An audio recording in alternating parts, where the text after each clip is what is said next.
చంద్రగిరిలో nomination వేసిన స్వతంత్ర అభ్యర్థి భాస్కర్ రెడ్డిపై వైకాపా ఎమ్మెల్యే చెవిరెడ్డి అనుచరులు దౌర్జన్యానికి పాల్పడ్డారు. కె భాస్కర్ రెడ్డి స్వతంత్రుడిగా బరిలో ఉంటే అదే పేరున వైకాపా ఎమ్మెల్యే చెవిరెడ్డి భాస్కర్ రెడ్డికి నష్టం జరుగుతుందంటూ రెచ్చిపోయారు. స్వతంత్ర అభ్యర్థిగా నామినేషన్ ఉపసంహరించుకోవాలని భాస్కర్ రెడ్డిని బెదిరించారు. వెనక్కి తీసుకోకపోతే చంపేస్తామంటూ బెదిరిస్తున్నారని భాస్కర్ రెడ్డి భార్య గీత ఆరోపించారు.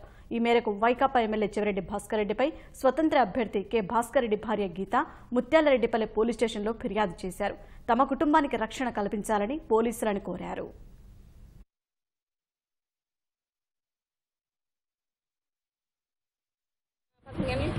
సోమశేఖర్ రెడ్డి సుధాకర్ రెడ్డి వచ్చి ఫోన్ నెంబర్ అడిగినారు, బెదిరించినారు, అడిగినారు ఎక్కడున్నారు అనేసి. మళ్ళీ తెల్లారితో 4:30 వచ్చి ఆయన ఉపేంద్ర రెడ్డి వాళ్ళు వచ్చి ఫోన్ నెంబర్ అడిగారు. మళ్ళీ ఊరికాడ ఉన్నాడు. మా ఇంకేంటంటే ఊరికి పోయి సార్ మా అమ్మని వాళ్ళని బెదిరించినాడంట. నామినేషన్ ఏంటంటే ఎట్లా వేస్తాడు, ఏం చేస్తాడు అని బెదిరించినాడు. బట్టంగా అరిచినాడు.